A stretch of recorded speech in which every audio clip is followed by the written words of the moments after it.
Cordial saludo. El día de hoy realizaremos la exposición del trabajo parcial final de la asignatura de Geotécnica. Los integrantes del grupo son John Urrego Larteda y Felipe Chaparro Hoyos y quien les habla, Jaita Roballo.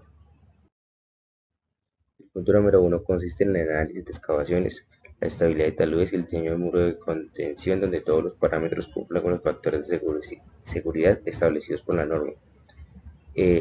Los análisis se realizarán mediante el método de tajadas y el número de estabilidad de Taylor.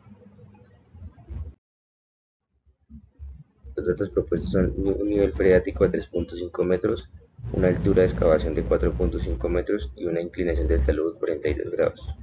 Para el análisis de estabilidad de talud tomamos 10 dovelas donde cada una de ellas tenía la misma base con el propósito de hacer el diagrama más homogéneo, lo cual nos permitirá hallar de manera más sencilla los centros de masa y las fuerzas que actúan sobre cada una de las tajadas. En segundo lugar, se tomaron los datos de las áreas de cada dovela antes y después del nivel freático, lo que implica tener en cuenta el peso unitario seco y el peso unitario saturado, y mediante el producto de la respectiva área con el peso unitario correspondiente encontramos las toneladas por metro que actúan en cada novela y los centros de masa en cada una de estas. Con esos datos obtenidos realizamos el cálculo del factor de seguridad por el método de Fellenius, donde aplicamos la siguiente ecuación que estamos viendo en pantalla. Cada uno de los datos que se encuentran en dicha ecuación fueron hallados matemáticamente con la ayuda de Excel y con la sumatoria correspondiente encontramos el factor de seguridad que es 1.524, es decir, que cumple con el requisito mínimo de la norma que es 1.5 en el factor de seguridad. Pasando al número de estabilidad de Taylor, encontramos los datos con el abaco de Taylor, que lo utilizamos con los 42 grados de inclinación del talud. Encontramos que el número de estabilidad de Taylor es de 0.030. Este número de estabilidad, al pasarlo a la ecuación de Taylor, encontramos que el factor de seguridad según Taylor es de 4.50, el cual está muy alto está sobredimensionado.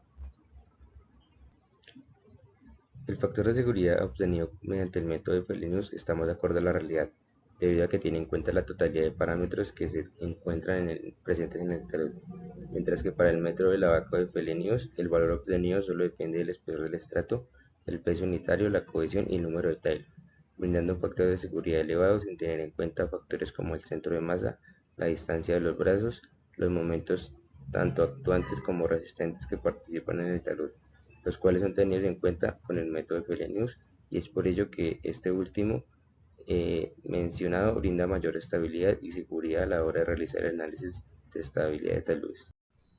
Hola, muy buenas tardes. Mi nombre es John Urrego. El día de hoy les voy a estar hablando del punto número 2, el cual es un proyecto que se contempla el diseño de un muro de contención con factores de seguridad por deslizamiento, volcamiento y capacidad portante en, en una carga estática. Para ello debemos tener las siguientes especificaciones o las siguientes condiciones para poder diseñar nuestro muro.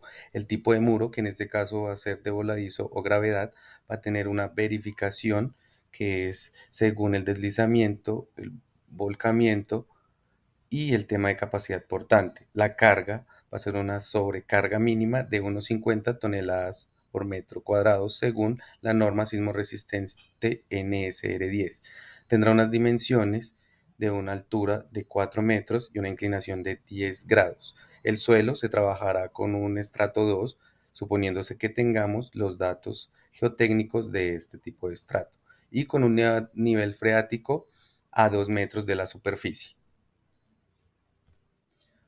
Para llevar a cabo nuestro proyecto de diseñar un muro de contención, debemos hacer la interpretación de los datos proporcionados, que a partir de las informaciones suministradas podemos deducir lo siguiente. Tendrá una altura de 4 metros, inclinación de un muro de 10 grados. Con respecto a la vertical, tendrá un estrato de suelo que se trabajará exclusivamente con las propiedades del estrato 2. Es fundamental conocer los parámetros geotécnicos de este tipo de estrato y el nivel freático, que se encuentra a 2 metros de la superficie del terreno. Esto implica que la mitad inferior del muro estará en contacto con agua, lo que afectará las propiedades de la tierra o las precisiones del suelo. Según los datos iniciales que tenemos proporcionados, se tendrán en cuenta y se hallarán las respectivas áreas de cada uno de los elementos señalados en el muro de contención, lo cual podemos ver en nuestro cálculo de áreas. Según los datos iniciales que tenemos proporcionados, se tendrán en cuenta y se hallarán las respectivas áreas de cada uno de los elementos señalados en el muro de contención. Una vez determinadas las áreas de cada uno de los elementos, nos dispondremos a determinar la falla por vuelco, que esta es obtenida del producto del peso unitario correspondiente de cada elemento por el área misma del elemento, que la designaremos como la fuerza de cada uno de los elementos. Seguidamente se ubicará la distancia con respecto a la parte inferior izquierda del muro de contención para cada uno de los elementos. Y con estos dos datos, el momento correspondiente de cada uno de los elementos, como podemos observar a continuación.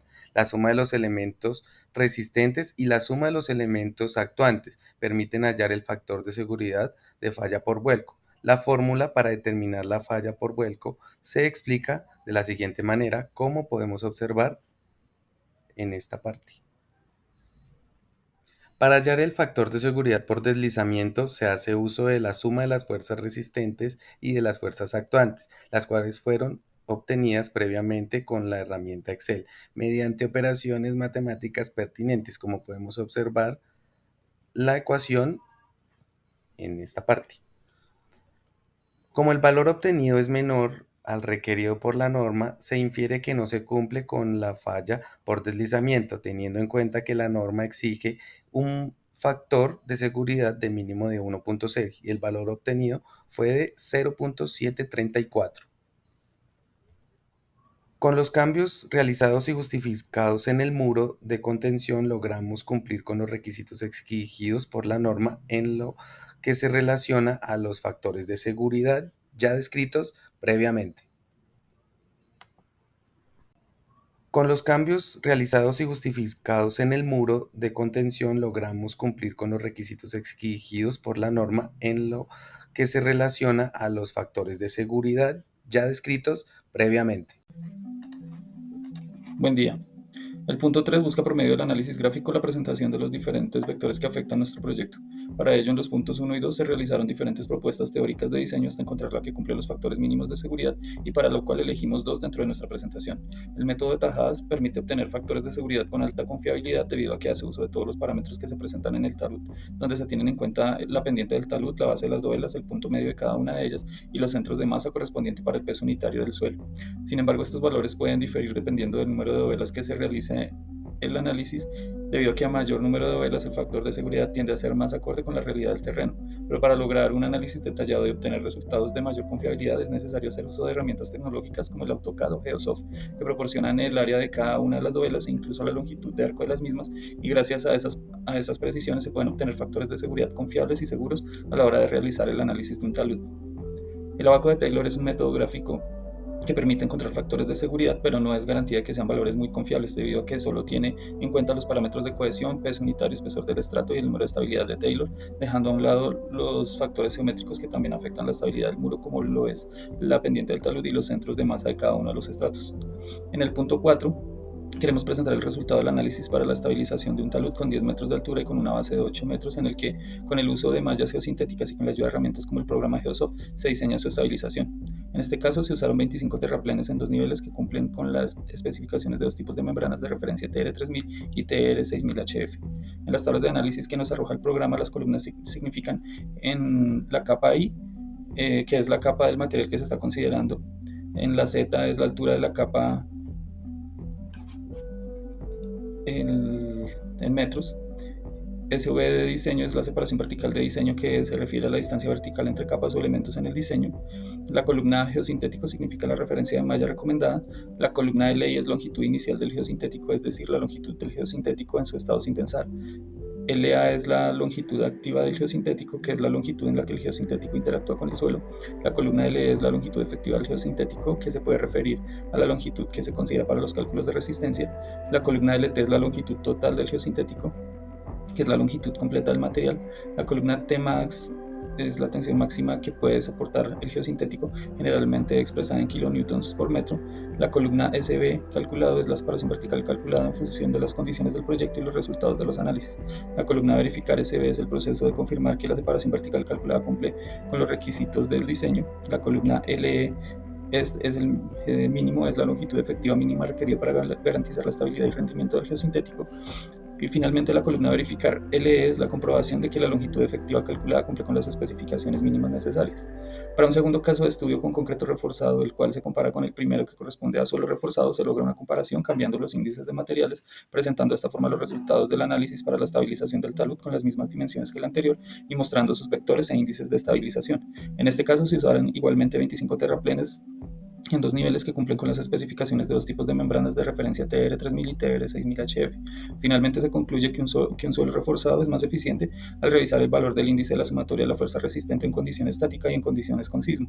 Un mayor valor es mejor porque en los suelos reforzados la rigidez disminuye y hace que se disipen mejor las fuerzas que juegan en contra de la retención de energía en las estructuras, como sucede con las rígidas, y que posteriormente son causantes de fallas en el suelo.